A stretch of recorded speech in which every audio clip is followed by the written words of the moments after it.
এই তো হবে হিংসা করে, কেউ শ্মশানে কেউ কবরে। কিন্তু না, বাংলার রাজনীতির কর্চা যেভাবে চলেছে সেখানে দাঁড়িয়ে মৃত্যুর পরেও উঠে আসছে জাতপাতের কথা। হ্যাঁ, ভাতের থেকেও জাত নাকি বেশি জরুরি, এরকমটাই জানিয়েছেন বিরোধী দলনেতা শুভেন্দু অধিকারী। জাত যদি জরুরি না হয় তাহলে শুভেন্দুর ভাত জুটবে কি করে? তাহলে কি ঘটনা এই, আদর্শ বা কর্মসূচি কোনো দিক থেকেই বাংলায় কলকে পাচ্ছে না বিজেপি, আর তাই এই মৃতদেহ নিয়ে রাজনীতি? মুর্শিদাবাদের হিংসায় মৃত্যুর ঘটনা নিয়ে হিন্দু শহীদ দিবস পালন করার দিকে এগোচ্ছে বিজেপি, কিন্তু এই শ্মশানের রাজনীতি নিয়ে দলের অন্দরেই অসন্তোষের মুখোমুখি শুভেন্দু। বাংলার মাটি আঁচ করতে না পেরে এবার বিজেপি রাজনীতির গন্ধ খুঁজছে চিতাভস্মে। মুর্শিদাবাদে খুন হওয়া বাবা ছেলে দুজনেই সিপিআইএম কর্মী। এক বাবা ও তার ছেলের নির্মম হত্যাকাণ্ডের পর বিজেপি রাজ্য জুড়ে পালন করছে হিন্দু শহীদ দিবস।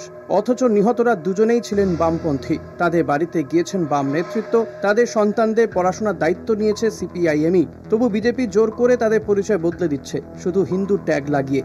এই ঘটনায় বিজেপির ভূমিকা অত্যন্ত নিন্দনীয়। ভাত নয়, জাতের লড়াই আগে হবে, এমনই ডাক দিয়েছেন শুভেন্দু অধিকারী। আর সেই প্রসঙ্গেই সিপিআইএম এর রাজ্য সম্পাদক মোহাম্মদ সেলিম বলেছেন, জাতের লড়াই আটকাতে গিয়েই ওরা চন্দন হরিগোবিন্দ শহীদ হয়েছেন। সেলিম আরো বলেছেন, দুজনকে মারা গেছে শুধু সিপিআইএম এর কর্মী মারা গেছে, দাঙ্গা আটকাতে গিয়ে মারা গেছে।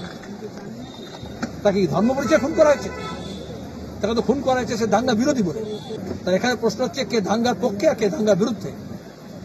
এখানে শুভেন্দু উস্কানি দিচ্ছে ধর্ম, হুমায়ুন কবির উস্কানি দিয়েছে, ওখানে ওই কার্তিক মহারাজের ধর্ম উস্কানি দিচ্ছে, আর অধীর সেলিম মিলে বলছি যে না, যাতে দাঙ্গা না হয়। তা তোমরা ঠিক করো তোমরা কোন পক্ষে। ধর্মের ভিত্তিতে মৃতদেহ নিয়ে রাজনীতি বাংলা সংস্কৃতির পরিপন্থী। রাজনৈতিক প্রতিহিংসা ও হত্যাকে ব্যবহার করে ধর্মীয় আবেগ উস্কে দেওয়া যে কতটা বিপজ্জনক হতে পারে তা ইতিহাস বহুবার দেখিয়েছে।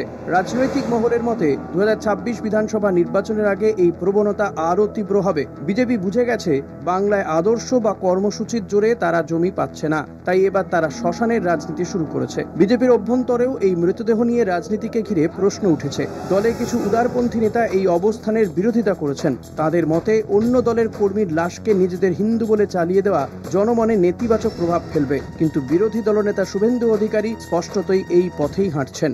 প্রতিমা বানান মৃৎশিল্পী তাদেরকে কুপিয়ে খুন করা হয়েছে। জন হিন্দুকে হারিয়েছি, তারা নিরপরাধ, তারা বাড়িতে ছিলেন, তারা রাস্তায় ছিলেন না। হরগোবিন্দ দাস, চন্দন দাস চোখের জলে হনুমান জয়ন্তী পালন করছি। স্বামী বিবেকানন্দের মাটি কলকাতায় দাঁড়িয়ে বাংলা এবং বাঙালি হিন্দুরা। তার রাজনৈতিক কৌশল স্পষ্ট, ধর্মীয় আবেগকে উস্কে দিয়ে রাজনৈতিক লাভ তোলা। আদর্শহীন এই রাজনীতি আজ বিজেপির মূল চেহারা। বাংলার জনগণ অনেক কিছু মেনে নেয়, কিন্তু মৃতদেহ নিয়ে ধর্মের নামে রাজনীতি বাংলার বিবেক মেনে নেবে কি? মানবিকতা আর ন্যায়ের প্রশ্নে ধর্মের মোড়ক চাপানো নিন্দনীয়, এবং এর প্রভাব কতটা মারাত্মক হতে পারে তা কি শুভেন্দু অধিকারী জানেন? কলকাতা টিভি।